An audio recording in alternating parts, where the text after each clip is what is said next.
So Mrs. Vreeland met me, and she wrote a memo to her staff. And these are memos that were typed out and passed around on the desk. This was the 2nd of November, 1970. It's a Tonne Goodman. I think Tonne has the makings of a good model, strength and ease in getting, quote unquote, off the ground. Tonne has not learned how to smile or use her eyes or to make herself extraordinary with her face. This is something you must teach a model and then see to it that she carries it out. Please do not fail with this girl. She is not pretty. She pulled together perfect bones and proportion in an aristocrated manner. Okay, aristocrated is a word. And on the bottom of this memo is scribbled into handwriting, see pictures? It's like somebody saw it and thought, wait a minute, who is this person? I need to see a picture. But she did send me off to Richard Avedon, Bert Stern, the photographers that worked with Vogue, and I was photographed by them.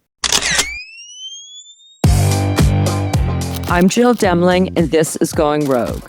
Today's guest is Vogue powerhouse Tonne Goodman, a woman who spent nearly 5 decades shaping American fashion. After a brief stint as a model, Tonne worked under Diana Vreeland at the Met's Costume Institute and later helped shape Calvin Klein's minimalist image as VP of Advertising. But her legacy was sealed at Vogue, where she served as fashion director for nearly 20 years, styling more than 200 covers, many with me, and countless editorials. These days, she still contributes to Vogue as its sustainability editor, a cause she has championed long before it was a trend.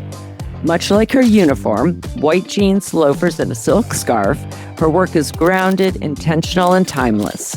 The woman always wears the clothes, not the other way around. Let's hear what happens when Tonne Goodman goes rogue. Hi. Hello there. Oh, Bill, I'm so happy to really happy to see you. Really. You too. And thank you for doing this. I finally get the second of the big 3.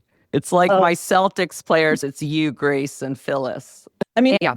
The thing, I was thinking about this so much. I have my book out that shows all the covers that we did together. Yeah. Because we did very many covers together. And I just thought, there are half of those stories I can't tell, of course. Right. It wouldn't be possible. Because, as my mother used to say, if you don't have something nice to say, don't say anything at all. And those circumstances, of course, occurred. They occurred to all of us. Right. I'm so excited for us to talk today. I mean, of everyone through the 20 years I was at American Vogue, we did the most together. And I was trying to remember when and how we first met. I clearly remember you coming to meet Anna. I was in Anna's office at the time. I don't know if I set up the meeting, but I did go to get you from the lobby. So was that after Liz Tilberis had passed and Kate Betts had taken over? Yes. Kate had not taken over yet, but was about to take over. Okay. And I knew at that point that what had happened at Harper's Bazaar was so special. And when Liz died, that whole experience was so devastating. And the attempt to keep the magazine what it was going to be fraught with all sorts of drama and problems and everything. And I thought, I need to get out of here. And I was very lucky. It was Grace who said to Anna, you should consider Tonne. Did you know that? Oh, wow. No. Oh, Grace, actually, when I think about it, has been responsible for bringing a lot of people over, Edward as well. Yeah. I mean, that's who Anna would go to, the know-it-all. Yeah, exactly. Because Paul had just left, right? Right, yes. Paul had gone to Allure, and the spot opened, and Grace said, why don't you bring Tonne in here and talk to her? And I remember it very clearly because I was out in Long Island with the kids, and I put on my pencil skirt, my fishnet stockings. I don't know if you remember what I was wearing, but I do. And I came and I talked to Anna, and I think that she offered me the job then and there. But wow. I mean, I started the next month. That's what she does, though. That happened to me. I met her, and then I went to say bye to Bucky Keady in HR, and they said, can you start Monday? I was like, can I think about it? Yeah. And she gave me this look. But it's funny because everyone I've spoken to, they might have blacked out during the interview with Anna, but they always remember what they wore. And Right. most of them have kept the outfit, like Brian Coates, Carla Martinez, everyone remembers. Oh, how funny. Well, my outfit was my uniform. I've always had a uniform. And in those Right. days, the uniform was a pencil skirt, fishnet stockings, kitten heels, and a black turtleneck, period, the end. That was it. So I was still there. And then this timeline makes sense because I was thinking it would have been around that time. But if Kate hadn't started yet, then it was probably a week before Kate poached Dita Coben, who was my position. And that's when Anna offered me entertainment editor. But then Okay. it was the process of me convincing Leslie Fremar to take the first assistant position. And Right. then, Wow. yeah. Right. And then replace her, which everyone knows was the writer of The Devil Wears Prada. So actually, the first cover that we physically did together was the George Clooney Giselle shoot. And I Right. would have booked that while still answering Anna's phones. Okay. Right. Okay. That was at the end of 99 that I booked it. And it was Right. the June 2000 cover. So that would have been our first cover together. Uh-huh. Okay, here's Giselle. I'm seeing Giselle right now. First of all, when I was at Harper's Bazaar, I had a big crush on George Clooney. Yes. And I had said to Liz Tilberis when he did Failsafe, he did a live taping of it. He's really quite something. And I said to Liz, we should do a cover with him, I'm telling you. And Liz was absolutely not buying it. And so I pitched right away as soon as I got to, and Anna bought. It was so adorable because Giselle was this new wonder who was on the scene. She had no idea who he was. I know Jimmy Paul tells the story when he was saying the longest word or something. And he goes, remember, I played a doctor on TV. He was very, very funny, but it was so sweet because it was Herb. Do you remember? It was just Yes. say with all of them. Well, when I was on with Jimmy Paul, it was really funny how he was talking about George and, like you just said, Giselle being young and so much fun and just always happy to be there, but had no idea who George Clooney was. None. And I just find that so shocking. No. And he was very charmed by the fact that she didn't know who he was. He thought it was just such a lark. Yeah. And Herb, too. We did some great shoots with him that we'll talk about, but what an amazing group of people together. We've had such experiences together. Yeah. So I'll tell you, here's the thing I wanted to bring up. Okay. I didn't remember that the first Rihanna shoot, that nothing fit her because we had the wrong sizes. I know she had her period, so that might have been a Well, problem. nothing bit her because it wasn't that we had the wrong sizes. It was that we were working with sample sizes. Right. And unless you're kind of cued by the agent and by the people that work with her that she's not going to fit into a sample size right now for whatever. Right. Right. You're kind of screwed. Yeah. But I still, that is one of the all-time greatest shoots. Okay. You know what? Okay.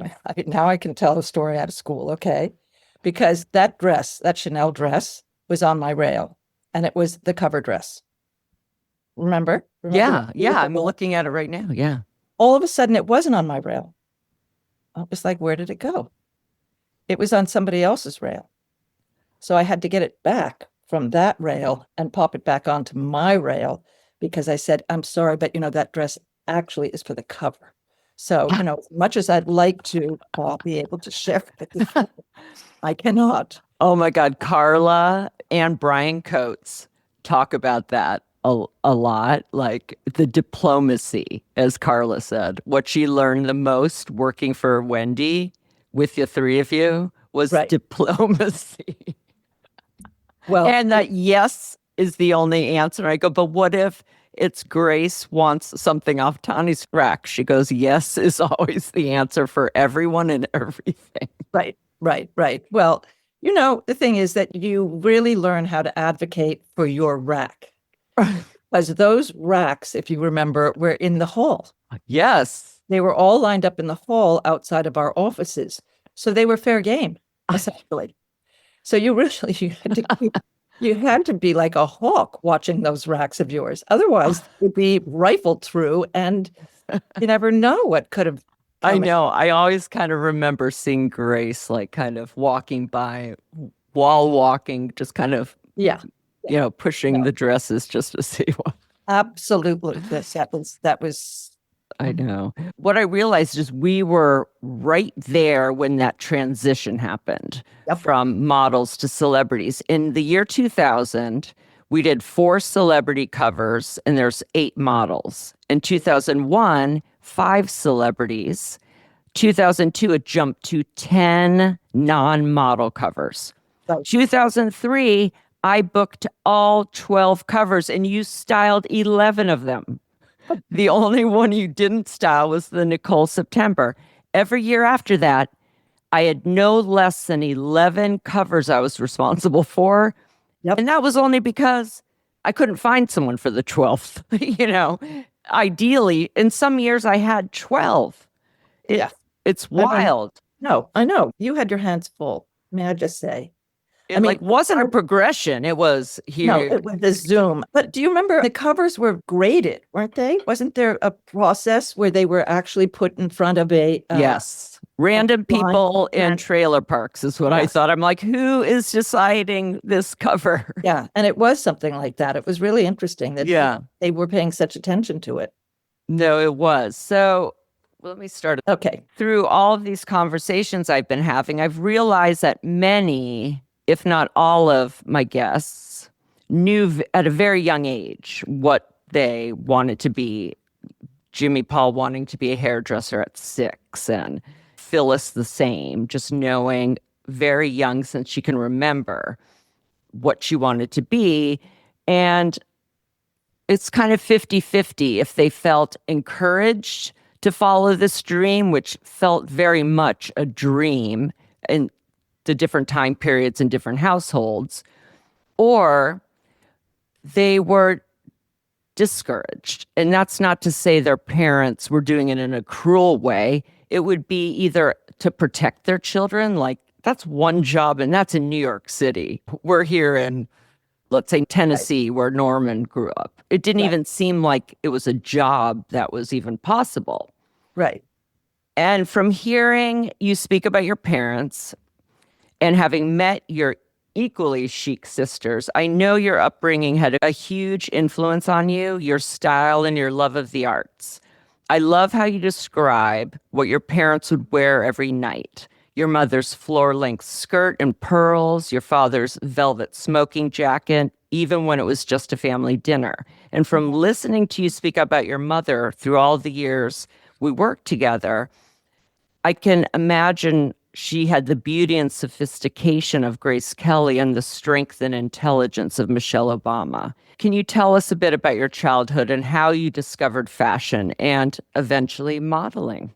Well, I grew up in New York City. I had parents that loved the arts. My mother loved the arts. So did my father, but my father was a surgeon, so he was busy all the time. Mummy, on the other hand, came to New York from Ohio and did textile design. And then when she got married, she had 4 children in 6 years. So she had this little tribe with her all the time. And she just took us everywhere that she liked to go. So she took us to the ballet, and she took us to the Philharmonic, and she took us to hear Leonard Bernstein would do on Saturdays the children's concert. And Jamie, his daughter, was in my class. So we all went to the Philharmonic all the time, and to the museums and to the plays. Mummy was very free-minded. So when The Boys in the Band, that play, started in New York, it was a tiny production, way West Side in the 50s, in some little theater. And it was The Boys in the Band. I must have been like 11, 12, who knows? We all went to The Boys in the Band. So we had a very liberal exposure to the arts of all sorts. And that really is what the foundation of my career is that. Absolutely. That's so wonderful to have it in your backyard too. Advantage of New York. Yeah. Yeah, exactly.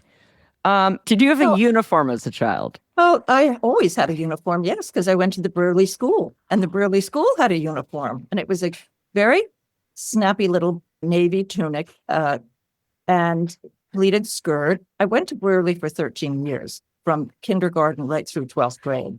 My class was rather rebellious, And we had broken the dress code, and I didn't have to wear that anymore. So my uniform then was a pair of pale blue wide wale corduroy pants. I wore them every day.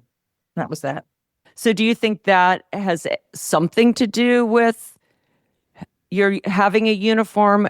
I had a uniform for a bit when I was at Catholic school, and it did make it easier. It definitely made it easier to not have to waste time or energy just making that decision when you're going to have 100 decisions to make the rest of the day. Yes, I think that it makes it much easier, but I also think it's important in schools because it is the great equalizer, Absolutely. So all the kids are wearing the same thing. The kid that has less ability to dress in an expensive fashion, it does not have to compete with somebody who can. So That's amazing. I'm a big endorser of uniforms in school. And I also think that for a child, it gives you a sense of how to rely on something, the reliability of it. You don't have to second guess, and you don't have to judge yourself. Yes. You don't have to do anything. You can just that is true. put it right on. And then at that time, did you have an idea of what you wanted to be? Adam Green was telling me he wanted to be a veterinarian, which I think every kid goes through.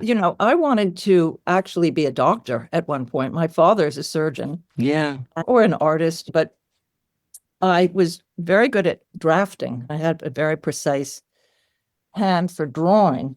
And I thought maybe I could do medical illustration because that's very precise. And I thought that when I realized I really did not have the brains to be a doctor. So I did go to art school from Brearley. And I did spend a year in Italy studying there. And I did attend an anatomy class that you drew from the cadaver. And that was it for me. It was Oh my emotional, God. and it was too heartbreaking to have this person on the table. So that was the end of that.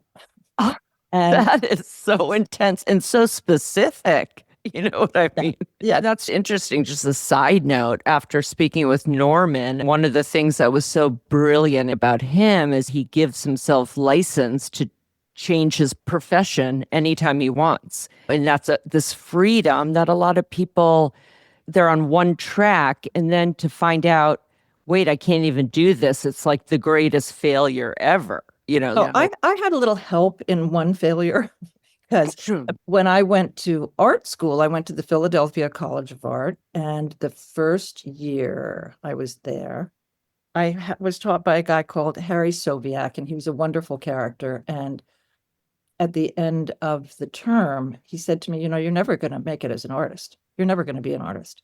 And I was absolutely punched in the stomach. Oh my God. And he said, because you have too good taste. And he said, you're never going to let it go. You're always going to play safe because you've got this great taste. And I thought, well, okay, great. It didn't mean anything to me then. It just was a devastation, a total devastation. So that's how come I'm not a working artist, I guess. Well, everything does happen for a reason. And it's interesting how people end up where they end up when it seems like the most obvious thing. It's like, I can't imagine you not doing what you do.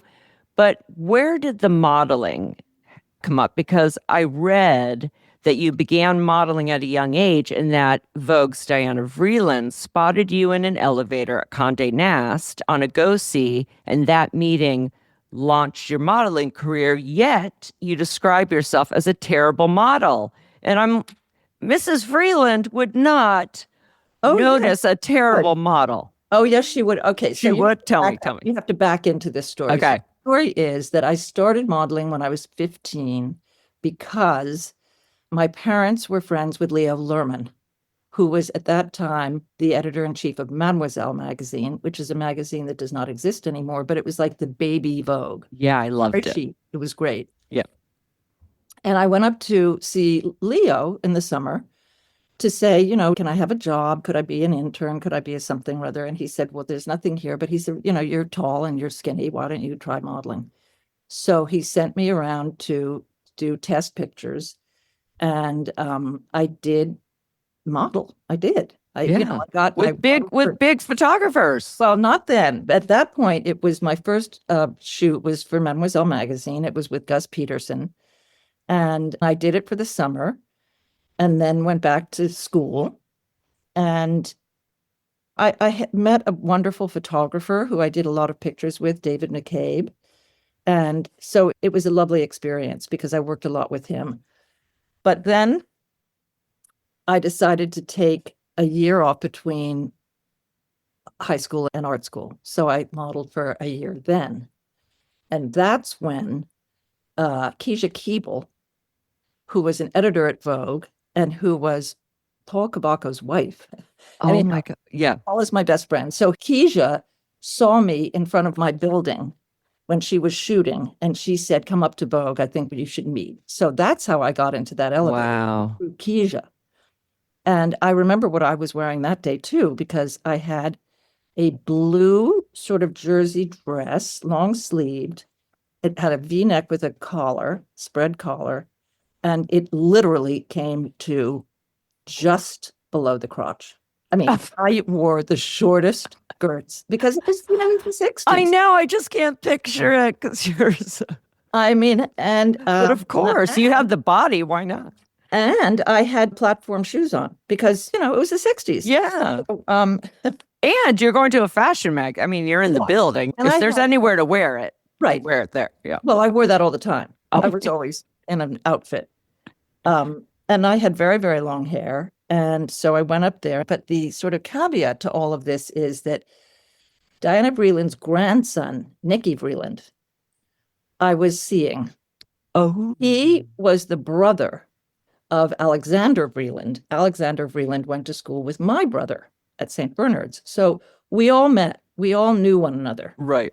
And Nicky and I were together. And I think that Mrs. Vreeland was very reluctant to meet me. I mean, Nicky wanted me to meet her because she didn't want to disappoint him. Because what if she didn't like me and she didn't want to help me, whatever. So she was very reluctant. I'm going to read you the memo that she sent. Yes, please. Because I love this. I love hearing what these icons were like when they weren't editor-in-chief, when they were mothers, because obviously being Anna's assistant and working with Anna for 20 years, I saw her a lot as a mother. But you forget that when they leave that office or the whole time they're a mother too. Like, Right. Right. Exactly. Yeah. Oh, so Mrs. Vreeland saw me, she met me, and she wrote a memo to her staff. Okay. And these are memos that were typed out and passed around on the desk. Yeah, because Phyllis was her assistant secretary and had to do those memos. Okay. So I wonder if Phyllis remembers this because this was the 2nd of November, 1970. Okay. Oh my gosh. And I had graduated. In June, I had graduated from Brearley. So it went to Miss Mirabella, Baron de Gunsberg, Mrs. Simpson, Mrs. Schiff, Mrs. Mellon, Mrs. de Montezemolo, Miss Keeble, Keisha Keeble, Miss Donovan, Mrs. Ingersoll, Miss McKenna, Miss Boylan, Mrs. Frankel, Miss Hayes, Mr. DeHue, Mrs. Blackman, Mrs. Gross, Miss Kane, and Miss Slavin. Remember Sarah Slavin? Yes. Hey, she was that Sarah Slavin. Oh my gosh. Okay, and it's a Tonne Goodman. I think Tonne has the makings of a good model, strength and ease in getting, quote unquote, off the ground. Tonne has not learned how to smile or use her eyes or to make herself extraordinary with her face. This is something you must teach a model and then see to it that she carries it out. Please do not fail with this girl. She is not pretty. She pulled together perfect bones and proportion in an aristocrated manner. Okay, aristocrated is a word. And on the bottom of this memo is scribbled into handwriting, "See pictures?" It's like somebody saw it and thought, wait a minute, who is this person? I need to see a picture. But she did send me off to Richard Avedon, Bert Stern, the photographers that worked with Vogue, and I was photographed by them. And I did take the summer to do the collections. I went to Paris, and I wish I could find the picture because there was a really fabulous picture that was done at the Ritz at night. Because in those days, the couture collections, you have to shoot everything at night because the clothes were with the clients to buy. Oh, got it. I was a terrible model. What did your parents think about this episode or this time period? Daddy sort of let me go along with it. I mean, Mommy was very open with all that happened because, I ran away and lived on a boat and all that kind of stuff. But I think they were fine with it. I mean, it didn't last long because shooting with David Bailey, and I think I had the flu, and I was just as stony as you could get. I was a terrible model. I did not have the generosity that a great model has. I was head to toe in winter clothes. And he said to me, just look fuckable. That did it. That did it. Oh, I could totally hear him saying that. I've been on sets of this rarely girl, that was it. And actually, after that, and this is a true story, I ran into Arthur Elgort. And I don't know, I guess we had met in the course of stuff. And it was at a cafe, and he was sitting outside, and he said, come and have a coffee. And he just took one look at me, and he said, why don't you go home? Why don't you get on a plane and go home? Because he knew that I was miserable. Wow. And I did. That was the end of that. Now, do you remember during that time period how the stylists were with you? Like, thinking back, were there any tips or things that you took from that experience being a model into your career being an editor? Because I do feel seeing you on set, I love your posing when you're showing the models, but also you must understand what it feels like. You see the human because you were the one that sat in front of the camera without a break or a sip of water at points of. Yeah. No, I do. I think it had a big impact on myself as an editor, because exactly what you just said. I know what it was to be a model. I know what it was to go on a go-see and just be mortified when people looking you up and down, checking you out, and either not liking what they saw or liking what they saw. And I'm very maternal with most of the girls. Mm-hmm. And I really make sure that they're taken care of because they're there giving. That's all they do is they give to us. They put these clothes on and then they just give. And I think that needs to be honored. So I think a lot of that came from my experience as a model and knowing how devastating it can be. Right. To be put in that position. Yeah, just even the simple things. If you're standing in an awkward position for so long, or just being aware that this isn't an object, it has feelings. And yeah. Okay. So from modeling, you went to work with Diana Vreeland. Is that the Met Costume Institute period? Well, so I was in art school and I had a little vacation with my sister, Wendy. And we went off to St. Martin's over Christmas, and we met a sailor. Can I tell you? And we sailed these islands, worked the charter with him. And then I came back and dropped out of art school. So that was that for that year. Then September came and I was not going back to school. And Diana Vreeland at that point was really using volunteer labor to mount the shows that she was doing. And she had left Vogue by that time and was at the Metropolitan Museum. And so I volunteered. And that was really the beginning of all of it, because I spent, I think, 4 or 5 years with Mrs. Vreeland working on the shows. And I met Carrie Donovan again. She had been an editor at Vogue when I was there. I did photographs with her. And she was then at the New York Times Magazine section. And she said to me, do you want to come work for me at the New York Times? So that was the transition from the Met to becoming an editor. Yeah, you said, Mrs. Vreeland commanded without words that we understand the significance of excellence, commitment, and magic. Do you consider her one of your greatest mentors? Oh, without question, without question. She was such an extraordinary force, and she had such an extraordinary point of view that she was my greatest mentor, for sure. No question. And the work ethic and the devotion and the dedication and the way she lived her life, everything about her was absolutely out of the ordinary, extraordinary. Right. Well, when I was reading up, just to kind of figure out how all these transitions at Vogue happened, and there were so many rumors that she was let go because of spending so much money on shoots with zero receipts. Talking to Phyllis, who said it really was, as they say, she treated fashion like theater. And at that point, it was transitioning to the working woman. So Grace Mirabella, the beige years, as they say.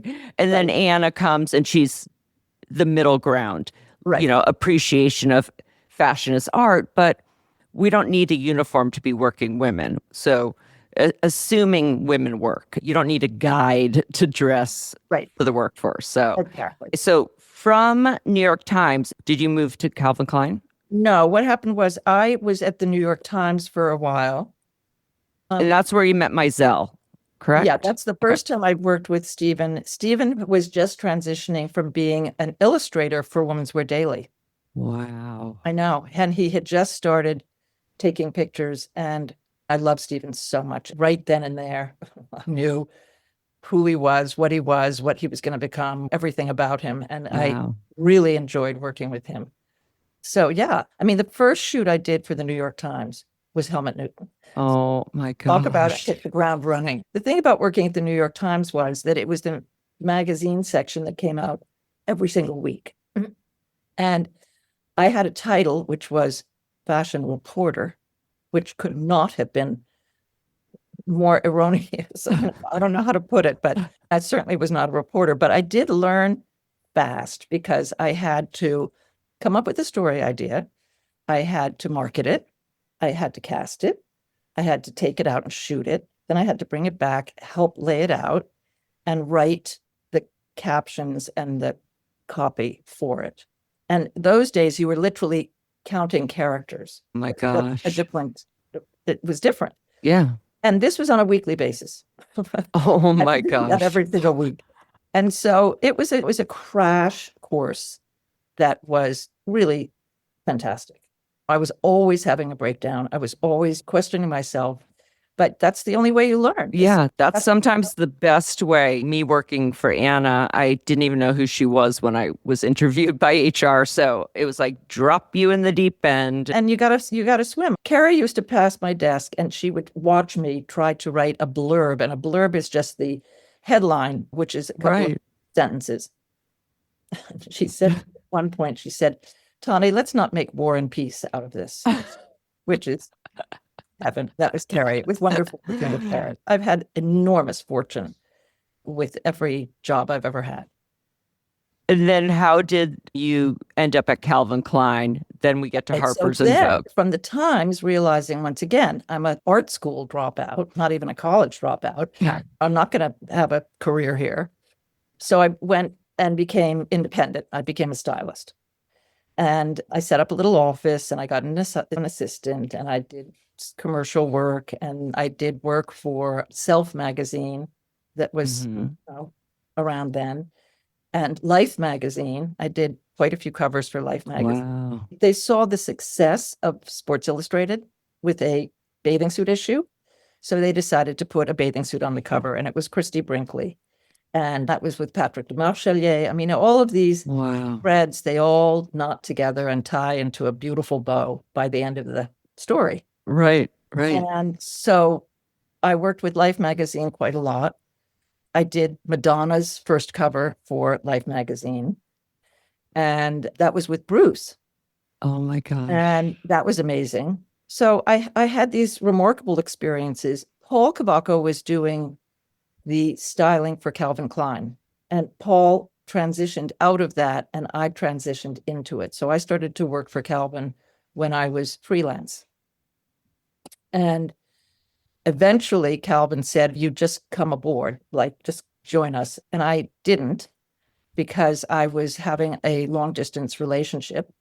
And then that changed and when he asked me again, I joined the company.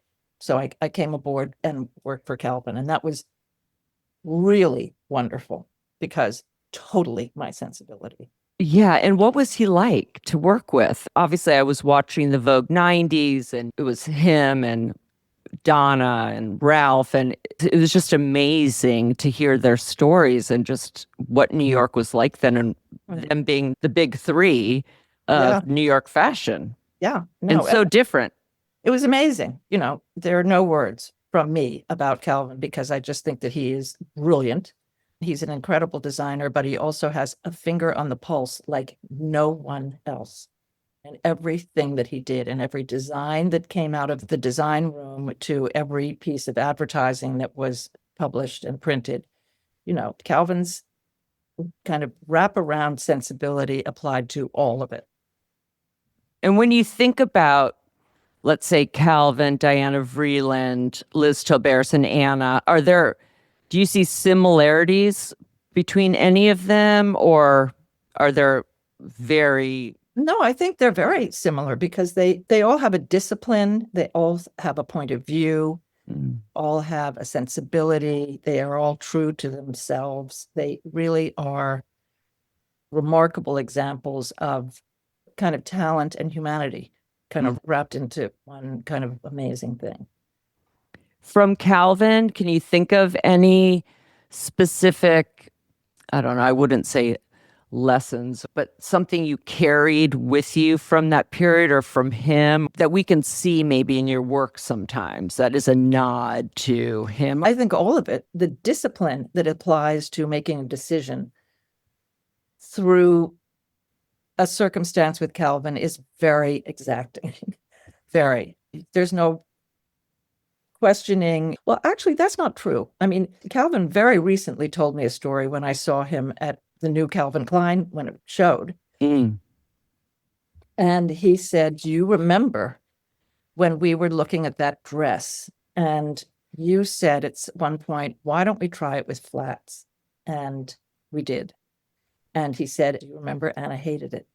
And I said, "No, I forgot that Anna hated it." But that was what would happen. We would go into this one room that was off of his office, and the fit model would be there, and we would study that damn dress or that damn skirt until we made a decision. I mean, until he made a decision. And was that a decision to have it in the collection or how to style it for a show? How to present it. I just remember so distinctly being in the room with him, and it was a black dress, jersey dress. It was crew neck, long sleeved, and it was jersey, so it was fluid, it was A-line. And we had it with very high heels. And then I just said, what about a flat? And then she turned into a totally different character. Right. When you put a flat with a simple black dress. So it's so funny that he remembers that from... Remembered it, yeah. It was because there were flats that were shown in this lady. Oh. That's what reminded him. It was so wonderful to see him. I just love him. I really do. Yeah, he's one of those legends that everybody knows his name. Let's get to magazines. So when and how did you end up at Harper's? And then I would love to just hear about that experience because we're going to talk a lot about our experience together at Vogue. And from what I gather, Anna and Liz were very different. I'm sure there are things that are similar in their work ethic, but as humans, just from what I hear, and I think it's important when someone's going to a different magazine, it's not just the magazine's different and the editor-in-chief's different. The environment's different. Sometimes everything changes. The work environment can be the most jarring difference sometimes, not just what's in the magazine. So I would love to hear about the Liz years because she's incredible. It's interesting because what happened from Bazaar to Vogue happened from Calvin to Bazaar also, because there was a change of the guard. Calvin brought in a kind of creative director named Neil Kraft, and I was supposed to report to Neil. And this was the transition when Fabienne came along and Marky Mark and all that. I was not part of Calvin for any of that. I realized at that point that my experience with Calvin was going to change dramatically. And just so happens, there came Liz being brought over from British Vogue to reinvent Harper's Bazaar. She called and interviewed me for fashion director. She was also interviewing Paul for fashion director. Oh my gosh. Rocco. And the two of us became co-directors. It's a small world. Yeah, it's very unusual to have two fashion directors, but that's what we were, two fashion directors. And Liz was remarkable because Liz really, she had been given this extraordinary opportunity to turn this magazine around. And she did. She had a great reverence for the photograph. And she really wanted the photograph to come in before she wanted the fashion to come in. And so she had Peter Lindbergh and she had Patrick. Patrick and Peter were the two photographers that really steered the ship of the whole thing. And Fabien Baron, he was the one that presented this new magazine. And he really put the fashion magazine on trial. You know? Well, that's amazing for the photographers, that way of thinking, for sure. Unless you're a real fashion photographer who loves clothes and the look is the center of the picture, like Norman would say. Sometimes I hated the clothes, but I had to shoot that dress, even though, and we know Annie, but to think about the photograph first. Well, here's the thing. The person who was so good at both of those things simultaneously, it was Mario. Exactly. Mario loved the fashion. And Mario was the only photographer that I worked with who, the night before the shoot, we would do a fitting and we would start to figure out how we were going to shoot everything and put together the looks together. And his involvement was so critical to that image. And then once he had wrapped himself around the fashion with the editor, who I was lucky enough to be, then he took the photograph. Now, Norman talks about him as being one of the all-time greatest because of his ability to also see the person wasn't dead eyes and wasn't just the hanger. You felt the whole thing, and that he made women look more beautiful sometimes than they were. Yeah. Just because they felt it. They did. But I'll tell you who else was really good at that was Patrick. I mean, Patrick in the studio, he had one umbrella lamp, and he moved it around. He did all the lighting. Wow. No, but he didn't have a team that lit for him. And no one ever could look not their best with Patrick's light. He was really remarkable. Well, let's talk about the photographers because it's the most interesting to me. So with the different photographers, I always think it's interesting because they have, at least the ones I've worked with, which is the majority of the ones we've been talking about, they're all so different as far as just how they are on set from my point of view, their demeanor, and obviously being part of some of the pre-production meetings and whatnot, they're also very different. Like I always felt that Mario would show up on set sometimes and then he'd start walking around.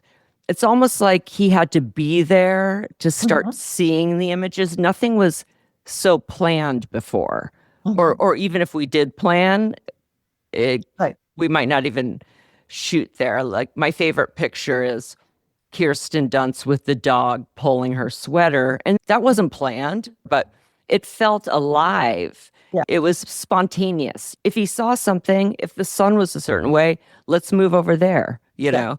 Whereas Annie, and Phyllis talks about this, everything was completely planned. All she had to do was snap it, but it was all planned before. And that when she'd send looks, you know, the clothes for her to look at, Annie couldn't see them if they're runway pictures. She needed to see them on a fit model. Right. Like all these little specific things. Right. With your process, did you find yourself having to change depending on who the photographer was? Oh, yeah, absolutely. There's no question. I mean, you know, Mario, well, you know that he's my son's godfather. Mm-hmm. And the collaboration, I mean, Mario relies on a team to work with him. He's not taking the picture, we're taking the picture. Right. And his team, once he got on the set, and you witnessed this as much as I did, is that the manicurist, the caterer, they're all part of the team. There's no discrimination between what the hierarchy is, none whatsoever. Exactly. And he's such a wonderful example of humanity. No, I felt that. He and Herb would let me be part of it.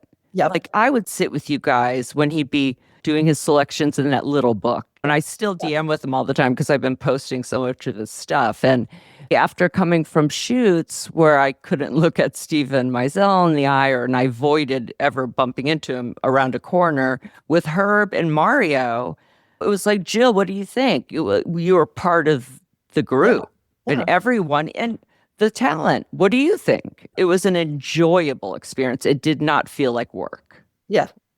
No, it's our life. Right. You have to remember that when I'm on set with people, this is my life. So this is not simply a piece of, me working. Exactly. You in my life. So it's important. All of those relationships are so important. No, I stayed at Vogue for 20 years and I felt completely fulfilled. I felt like Anna was my mom. You guys were my siblings. You know what I mean? I know what that means. Yeah. It was my life. It completely was. Yeah. And I enjoyed it for a long time. But me too. Yeah. Are there any specific, I don't know, things you can think of that you were taught along the way by specific photographers, knowing how different they are, just like nuggets of wisdom? I think that what we were just talking about with Mario is one of the great lessons of making sure that everyone is included, that everyone is of equal importance in the room. And you do not see that on a lot of other sets. You simply don't. There are a lot of photographers who really discriminate and who really create an atmosphere where that's impossible for that to happen. And I think it's sad, that circumstance, because once again, it's our life. Right. Exactly. So, I love working with all the photographers I've ever worked with. I've been so remarkably fortunate. Patrick was, I remember after the Kate Hudson shoot, he's like, let's all go to dinner. Yeah. And Peter Lindbergh was like that too. We had some amazing, but Herb for sure was. Oh my God. Herb, I have to tell you, I would fly in and I usually come in on, I don't know, I remember once answering the phone at midnight. It was Herb. And he did this every single time. And he said, I just want to thank you. I think the shoot went really well. And that scratchy little voice of his was always, always appreciative and told you. Herb was really something. I know. For him to be the first photographer I ever worked with in a job I had never done before, it was awesome. For a long time, when we had those answering machines, I would save these messages. I regret it now, but he'd talk a long, long time. So sometimes I'd be like, let me let it go to voicemail. And it's like this 10-minute, maybe we should shoot, and I saved those forever. So when you got to Vogue, do you remember the first assignment you had or the first? I think that I was trying to remember in preparation for this. And I think that the first shoot that I did was with Paul, because Paul and I crossed over for a couple of months. Right. And I believe it was the big shoot that Annie did with all the models. That was a pullout for. Oh, wow. So that must have been, what would that have been? The December 1999. Yeah. So had you worked with Annie before? Because that must have been shocking. I had worked with Annie on some advertising when I was a freelance stylist. So yes, I had worked with her. But it was the first time working with her for Vogue. Wow. Okay. It was quite something, as you can well imagine, because it wasn't just one model. It was, how many models were on that cover? A lot. A lot. She had been working for Vanity Fair, but it's around this time that she started shooting covers more regularly. But those first few years, there weren't a lot with Annie. I guess it started 2002 with Angelina. Right, That's, right, I believe, my first right, cover with her. right. But what did you think of the culture at Vogue? I mean, you were in the industry, so you must have known what you were in for. I was at home right away. It was great. My office was right next to Anna's office. Paul and I crossed over for a month or two, maybe. So I had the perfect usher. He ushered me into this atmosphere. He told me about the players. It's Paul. He made sure that Exactly. I was as at home as he could make it be for me. That is Paul. And I was completely at home. I remember at that point, Anna used to take people out to lunch. Do you remember that? Oh, yes. Me out to lunch Vaguely, yes. in December. And it used to be Michael's. What was it? Yep. That's Was it Michael's on yes. And it was Michael's, it was Four Seasons Hotel and Four Seasons Restaurant, two that always confused me when I was her assistant. Exactly. And it was the restaurant, right? Yes. Yes. And she took me out to lunch. I can't remember exactly what she said, but the essence was you don't have to always yes me, essentially. You don't always have to accommodate. And I think that was coincided, actually, this is quite a good story, with the realization that you have to go by your own instincts, because I remember having a run-through, one of the early run-throughs with Anna, and it was with a celebrity. It was with Heather. Heather Graham? No. Heather Graham, yeah. Heather Graham was in the wonderful movie, my favorite movie with the roller skates. Oh, right. Right. Boogie Nights. Boogie Nights. Absolutely one of my favorites. Yes. Yes. And I had some clothes on the rail, and Anna said at one point, don't take that thing. I don't think you should take it to the set and everything. So I didn't take it to the set. It was exactly what I needed for her. It was a piece of clothing that she needed, the structure. She needed to have this piece. And I thought, I will never again not bring what I think I need to bring. Yes, and you bring a lot. And since then, as Virginia says, with the little sentence that comes out is, well, I'm just going to keep it in my back pocket then. Exactly. So I keep it in my back pocket, and you'd be surprised because that back pocket has often been the opening spread. Oh, absolutely. And you're dealing with, for you especially, celebrities. They're not models who are going to put on whatever you tell them. So let's get into celebrities. How did you become the person who had to do everyone that wasn't a sample size model? Basically. Well, that's a very easy thing to answer because Grace wouldn't. Okay. I mean, Paul was the one who did a lot of the celebrity covers. Right. And he did not enjoy it. Well, there wasn't that many back then. Yeah, but he still didn't enjoy it. So I think that was one of the things that encouraged him to go over to Allure. Oh. I think. I don't want to put Paul's mouth, but well, when Anna says to you, you don't always have to say yes, but could you say no? I don't think so. I think that she meant that in terms of being accommodating in the shoot or something like that. Oh, okay. I would say no to anything that was politically, of course, empathetic to my. That was clear. With sustainability, you were on the forefront, all the style ethics. I did do fur for a while, but then afterwards, I stopped doing fur, and Anne would say, "Oh, Tony, please don't," and I would just nod and not shoot it. So speaking of, I've been looking for this picture of the Charlie's Angels that was meant to be a cover. It was the first time I was getting on with a big studio person.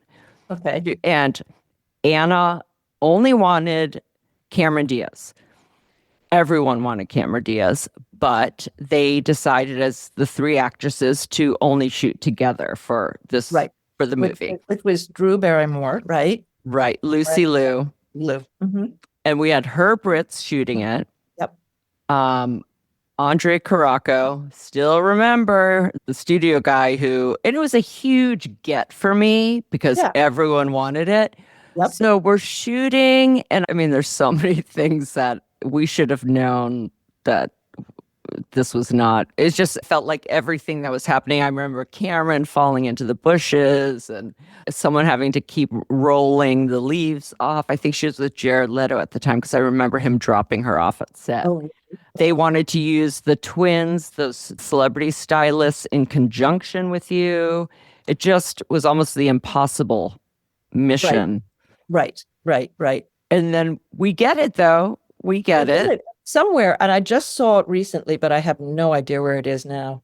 There's a Polaroid. Remember Polaroids? Yes. There's a Polaroid of me and the girls all together, all three of us, all four, well, the four. Yeah. Oh my gosh. Yeah. I should see if I can find it. Yes. Well, we bring the film back. Oh my gosh. And I don't even know how it happened, but I just remember her saying, it looks like an ad for feminine products. It was all the white outfits. Oh my God. And I was like, oh my God. But at that time, remember, Drew would not wear any designer that had fur in their collection. Right. It was supposed to be the October cover. So we ran it. People are talking about October, and then we were trying to pull it together for November. So I had to deliver the news that, sorry, we need to reshoot. And I always had to spin it somehow. Well, we just saw couture and, or we decided that Stella could make one-of-a-kind pieces, and we tried to pull that off, but I think it just got so complicated because it had to be Stella, but Stella didn't do couture, and November was couture, and could we put... Yeah. I just remember that whole thing. Doing Cameron. No, Harper's got Cameron. Cameron did not do us for years after that. Cameron, wait. No, she did us much later. What she ended up doing, because it was right before the collections, at Bryant Park, the pink cover of Harper's Bazaar, Cameron alone, was everywhere over Bryant Park. Because at that point, they couldn't get a group cover together because we took so long to decide that it's not going to happen, that they all had to do solo covers. And Harper's got that solo. And Anna said to me, Jill, I thought you said she was only going to do covers with the two girls. And I'm like, well, we killed the cover. Yeah, right. But wait a second. So the cover that we did with her would have been for another Charlie's Angel. Okay. Oh yeah, 2003. May 2003. So we got her 3 years later for the second Charlie's Angels, the sequel. Okay. When I got the yes, because Cameron was very mad at us and she had boycotted us. So I had to do my thing with her publicist, Brad Caffarelli, because I spent so much time with him trying to get Cameron. We became friends. And when he called me to say she accepted, I called Anna. It was like, I don't know, 7 p.m. at night. I'm like, Anna. And she's like, Jill, can we speak tomorrow? I'm like, we got... And then the next day she's like, sorry, Jill, for being short, but we were in the middle of dinner. I'm like, I know, I'm sorry. I was just so excited. I had to tell you right away. But yeah, so that was one of a heartbreaker. Everything meant so much to me that could have been being left at the altar. That's the feeling I had with that cover. Yeah. I mean, that was just talking about sustainability and fur. And then, of course, Drew did it, and she wasn't as strict when we shot her solo.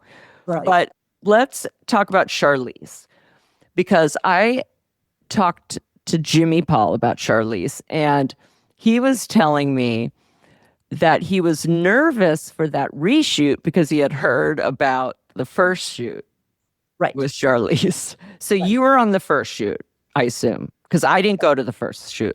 I was on the first shoot, yes. And it just was creative differences, right? It was creative differences. That's all it was. The stars were not aligned that day. Right. And she was feeling one way and Stephen was feeling another way, and they just were not going to converge. That's it. Well, it's just so funny because I remember that shoot because I was very surprised. She was with the Third Eye Blind singer at the time, and I just remember she was like just kicking his shoe off, and it happened to hit Kate Young in the face. And then it was tense, and everyone has a good day or a bad day, but we shot her so many times after, and I think it was the second cover shoot we did with her with Mario, it had that Helmut Newton-esque image of her in the bathing suit on the lawn. And I was sitting with her assistant, and her assistant was saying, so tell me, who's like the nightmare celebrity you've worked with and who's your favorite? I'm like, Charlize and Charlize. And she was just laughing because she is someone that's absolutely incredible to work with. It was the beginning of her career. Who knows? But I just remember that. And her mother was probably there also. She was. The mom had a lot of... Because the dogs pooped on the tennis court. Someone told me that. I don't even remember. Right. There was no dogs were allowed at that house we were shooting. Yes, right. Of course. Oh, God. Yeah. But then Angelina. So that first Angelina shoot, I remember it was on a weekend. I had been wanting her in the magazine for a long time prior to that, many different times and for various reasons. It didn't happen, but I was very excited for that first shoot. I remember it was at Annie's old studio, and we were going to be doing a story. I think it was with Tom Ford's caftans, all those, Right. the YSL at the time, I believe. Uh-huh. And the sets had been built. The guys were still finishing them up that morning. They were all these jungle themes, different sets, jungle grass. And she walked in and she's like, not into it. And she just didn't like the concept. She didn't like the caftans, which now she does. But I guess at that time, she was kind of goth at that point. Yeah. It was the beginning of Billy Bob. What's his name's blood? Yes, the blood, right. Kind of heck. So she's like, no, I'm not doing that. Karen and I were talking about it, how it wasn't that easy to get into the Condé offices on the weekends. You had to go up to the offices to figure this out. She wasn't wearing the clothes that we had on the racks there. And then quickly, the set people had to take down all the jungle theme sets. And Karen told me this because I had totally forgotten, with Gwyneth. So we were shooting Angelina for April, but we were shooting her before we were shooting Gwyneth just because of their available dates. So Gwyneth was being shot Monday for March. So evidently you had already done the fitting with Gwyneth with the clothes on her rack. Okay. But we were in a bind. So you brought those clothes down. It was those clean lines. That's one of my favorite covers with the Narciso pale pink. I'm just curious, and Karen was too. What did Gwyneth say when you showed up at her shoot? Because she was wearing a caftan on the cover. It was standing on the rock, but it was a very short story. There was only 2 images inside. Right. I mean, I don't know if she was like, what happened to my rack? She looked gorgeous in that caftan on the cover. That's also one of my favorite covers by Herb. But here's the thing. That is the shoot where we had her be all of these different characters. Do you remember this? Were you with us? That wasn't this one, no. Yes, it was. The one with her on the rock was in California. Remember, we did her as Marilyn Monroe. We did her as Liz Taylor in The Sandpiper. Do you remember this? Yeah, but I don't think we did. I have the picture of her as Marilyn Monroe. Because when I was looking at the exact issue, there was only 2 images that ran. That's right. With that cover. Oh, so it was reshot. Anna killed that whole Oh shoot. My gosh. She killed we did her as Marilyn Monroe, and I have the picture. I can show. Wow. Okay. Yes. And Elizabeth Taylor in The Sandpiper. We did her as Bridget Bardot. We did her as I think there were 4. Yeah, because I remember it was funny because when I was going through all Gwyneth's, I never saw those pictures and I was so confused. So remember, because Kevin was this master artist who could transform any face into any other face. And she looked exactly like Marilyn Monroe and Liz Taylor. And I mean, it was unbelievable. So why didn't we run it? Anna didn't like it. Anna did not like it. And she reshot it. And I think we shot it in the studio, right? It's just her in a caftan. And yes. Right. Let's just grab this. What issue is it? I'm going to grab it right now. Yeah. It's March 2002. Okay. Here's March 2002. Yes, I love that cover. And that's the caftan we had on the Angelina shoot. Okay. Yep. Okay. And the pictures that ran inside were nothing. Anna didn't like. Yeah, nothing. Yeah. So we literally did a picture. I remember. I mean, she looks beautiful, but it's just there's no connection with the cover, really. Well, there's another caftan inside that it ran. was the only caftans. Oh, we Yeah. did. Here it is. We did a white dress Mm-hmm. in the studio, photographed by Tom Monroe. Wait, what? And then we did reportage pickup. Yep, because I had to go to her apartment, I We did remember, 2 to go pages. over, to go over the And we did a reportage. cute little one like that. Yes. And then I think there was this one. Yeah, the caftan. Yes. Okay, so your reshoot must have been that Monday after the Angelina shoot. Okay.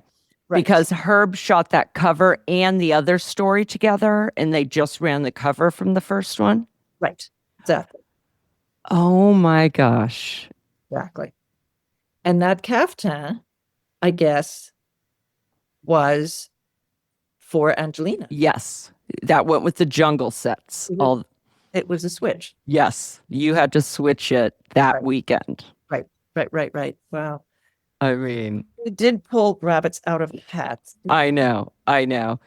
Okay. So I think one of the most famous covers we've done together, well, we've done many, but Britney Spears, that will live on forever. And I am still shocked that I was able to get that cover. Yeah. That I Yeah. got everyone on board. Yep. What do you remember about that shoot? Well, first of all, it was Herb. Yes. Heart goes out to Herb. Yes. And I remember, and this was very early on in, Yeah, 2001. Yeah. And I just remember that she was very vulnerable. And I think that this is accurate. I think that we all overheard her talking about being so upset about Justin Timberlake. Yeah. And it was consuming her totally. Mm-hmm. So She was young. she was really young. And, Herb could not have been a better photographer to have taken care of her. And those pictures Absolutely. were really beautiful. They're in my book. I know. I wish we had run the picture with the little ballerinas, because remember how she lit up Yes. dancing with them? Yeah. All these little ballerinas came. We weren't telling them who. The same way as with Beyonce. Remember with the Alvin Ailey dancers and the reaction she had to their reaction of seeing her, the ballerina dancers. I believe we still sent them pictures, but I was like, Anna, she was in a ballet outfit. All the little girls were in ballet outfits. I mean, it's so curious when you think of the appeal of that kind of photograph and the fact that Anna would decide not to run it. It's I just know. that process is really interesting to me. Is like what determines what runs and what doesn't.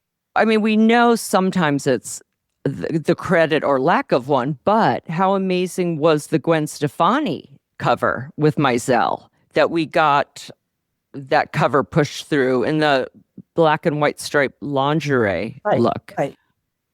Because that had to be was the cover. Yeah. Why was it not the right? It was just a piece. It was just a piece that Meredith had kind of put on the rack that you guys discussed in extra. It wasn't a brand that advertised, or because we had shot the turquoise. It was like a slip dress that was likely supposed to be the cover. But I mean, I look at that and I'm just like, that was a great cover. Yeah, amazing. And then let's think of some other times that the cover look. I mean, that the Angelina shoot, the last one we did in Santa Barbara, was tough. It's always tricky with her. And Phyllis and I talked about the other shoot we did with Angelina with the New York collections, which Phyllis said, the kiss of death, like when it's a strict story. And I always was like, we're shooting Angelina. Like, let's start matching the celebrity to the story if we're not going to match the story to the celebrity, because those two together was never going to work. Right. Well, Phyllis had a handful for that one, right? She was in the desert, right? But yes, Brad on the back of the bike. Yep. We were talking. Yeah. But with that last Angelina, I just feel like it's always, maybe it's a situation of we have what we have to work with, right? It has to be that season. It has to be. Right. But there was something else about that. I think that the predominant color that we were working with for a reason that came probably somewhere from her or Those something. conversations. We had many conversations with her. It was sort of a camel, like everything. And I had rails of these clothes. And she walked in, she didn't want to have any of them on. Was not interested in one thing. And it was you. And I just want to put this right out there that got the cover because I was at a loss. I mean, I didn't know. I mean, there were some good pictures actually there. What happened to the zebra? Did we not have the zebra or did we have the zebra? We have the zebra. Yeah, we had all sorts of things. And we did get her in clothes that worked. I'll have to look at those pictures. No, again. we did. We did. But the cover was like, what are we going to do for the cover? There was nothing, and Annie was not helping. Oh, we were sitting up there, remember, at our camp, and you had already gone down and got talked to. So I was the next one that was having to go down. And you said, why don't we she's on the beach. Why don't we give her this big black and white sweater with a stripe? And it was designer, wasn't it? Yeah. Yeah. I feel like it was Hedy Slimane wherever he was at the time. So, yeah. And of course she loved it. Because we were saving that for the zebra picture. That's why Annie was not she was this is an example of her being so specific in how she set up each image. But at that point, yes. Angie was not shooting at all. No. I mean, and that was all you. And I was like, oh, thank God Jill has come up with something because I'm not going to. I don't know what to do. I remember thinking I have an idea, but I was afraid, especially when the mood was like that. And with Annie, with Mario or with Herb, I would have said my ideas, but I really thought about it. Should I say it? She could bark at me or just stare at me. I don't know what's worse, but that ended up being great. But at first second, I thought when I look at the pictures, did we hire the entertainers and the acrobats for the shoot? But it wasn't for the shoot. It was just to entertain the kids. Oh, remember? Because she wasn't going to ask them to be in the pictures. Yes. If we could get them down to the beach, maybe they'd get in the pictures. Right. That's right. That's right. Oh my God, Jill. I mean, honestly. I know. And then the shoot that still gives me nightmares today is Cayetano and Penelope in Madrid when the bullfighter got bounded. Probably a couple of days before our shoot and was in a hospital. Oh my God. in Barcelona. And I was supposed to we were shooting so many different characters, her sister, the flamenco dancer, right. Pedro Almodovar and the women. Yep. Oh, remember we had to drive so far to get to the specific grass to shoot that Pedro Almodovar and they had cut it. And they had cut it. Yes. And also I had to outfit all the yes. Well, because remember the Matador, Cayetano's team, they weren't in the hospital. So we got them to show up. And Karen kept telling me, Annie needs them in their jackets of lights, their costumes. We need them. And they kept saying, or their rep said, of course they'll bring them. But they don't do that without the Matador. They will not do it. The fact that Cayetano even got into his uniform was just for this special occasion. But I remember watching him. He had all of his dressers. And when it's a religious experience. You are putting this on to potentially meet your death. So, but oh man, we had to find clothes for the guys because they had to be extras in the Pedro scene.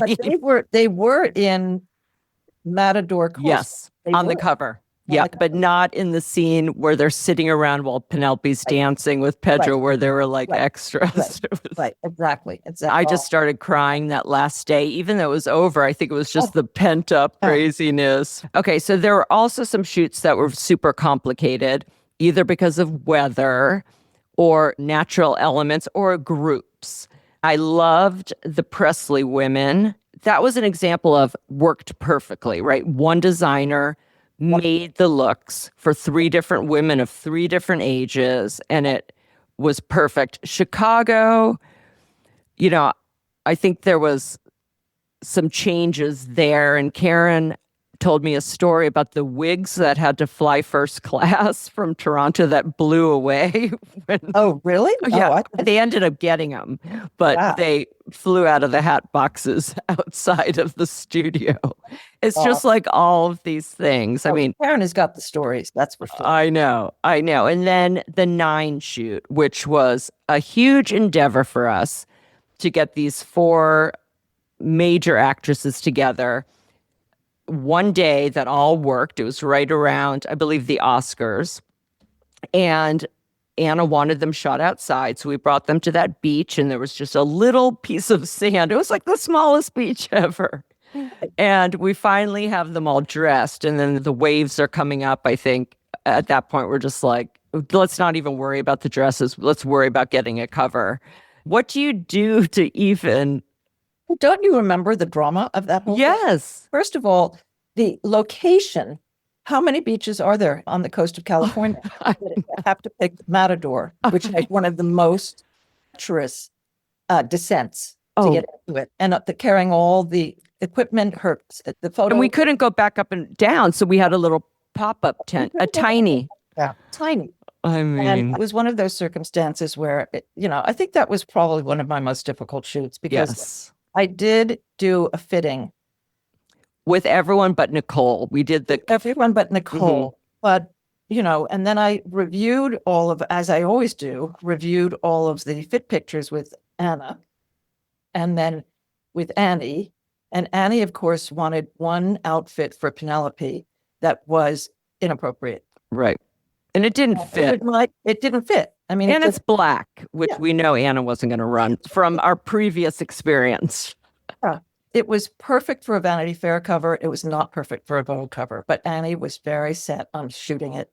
And when it came time for me to say, Annie, we've got to make the change and put her into this product, Annie got really upset at me. Yeah. In fact, she just did not want to, it had to be a credit. Then we had to talk to Penelope in the tent and come up with this whole thing. Penelope's like, can I help you, Tawny? And she said, I have to, this is Vogue and I know Anna wants me in this dress. And Penelope absolutely rescued me. Yeah. There was no question about it. Anna got very upset with me. Penelope was the one that said, come, Tawny, we're going to change. And she must have turned back and said, we're going to make this change. I will never forget it. I will never not appreciate and love Penelope. Yeah. Because it was a horrible experience for me. And once again, it's your life. So it's your life. Why? No. Question when it gets to be out of hand like that, it's just like I don't understand why. No, I know. Not okay. It's not okay. So I've always known this, but now it's obvious to everyone listening how passionate you are about your work, which we discussed is more than work. It's your life. What is it that you love so much about it? I think that I have had such extraordinary opportunity in my work that it's been the amount of talent that I have been surrounded by it's really incredible when you think of it. When you think back to Diana Vreeland, Carrie Donovan, Helmut Newton, Anna Wintour, Calvin, the amount of talent that I have been embraced by is just extraordinary. There's nothing I love more than being with people who are gifted, and they're all gifted. They are just amazing people. There's nothing mundane at all. No, the best of the best. Yeah. This might be a hard one, but what do you think your superpower is? I know that's a question to ask others, but you must know what makes you so good at this and in so many different environments. You photographed everyone from politicians to theater actors to athletes, multiple athletes, and you connected with all of them. Is it the ability to see someone, to actually see them or understand them? Or now that you're talking about this, I think maybe it does come from very early on when I was a model, when I realized that this is a person that walks into a set, walks into an environment, and something is expected of them. Mm-hmm. And whoever approaches them to embrace them and welcomes them into this set, that person is very important, because Absolutely. that's the timber for the entire experience. And it is an experience. It's part of their life, right? Exactly. All of our lives. And for many women and many of these actresses, it was a dream from childhood. Yeah. So you're the one that's going to make this a dream or a nightmare, basically. And Or to I think- protect them, Tonne. Protect them from other people on set that might you know what I mean? I think that is probably one of my Mhm.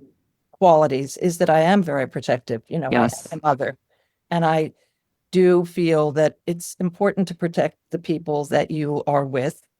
That protection in life is very, very important. And I think that I also learned diplomacy. It's a word that is misused a lot, because what it really means is consideration.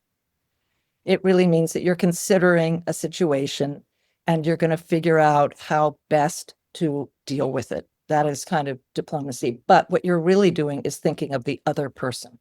You're not thinking about yourself when you're being Oh, yeah. That is amazing. thinking of the other person. And I think that is what really has helped me throughout my career, is that I really think about the other people. I think that probably does come from being so mortified as a model, and being so bad at it, and thinking, put yourself in their position. They're walking into a Vogue shoot, you know. Yes. And it's intimidating. You have to take care of them. Absolutely. I think that's probably it. I agree.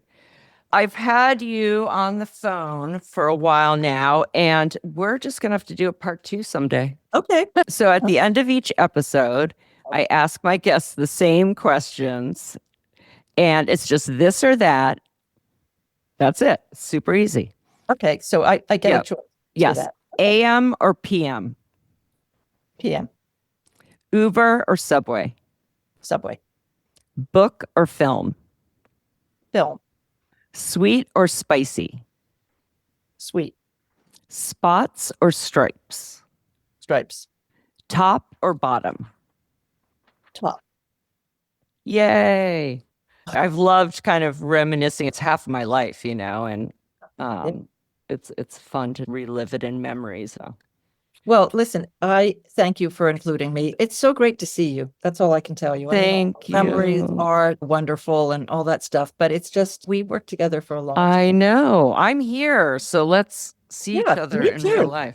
You. All right. Wonderful. Thank you, Tonne. Thank you. We'll talk soon. Okay. Bye. Bye.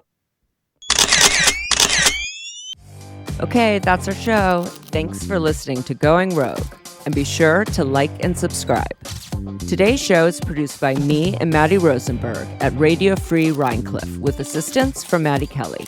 Special thanks to David Vo for our great graphics and Taras Romanov for our epic theme music. See you next Friday.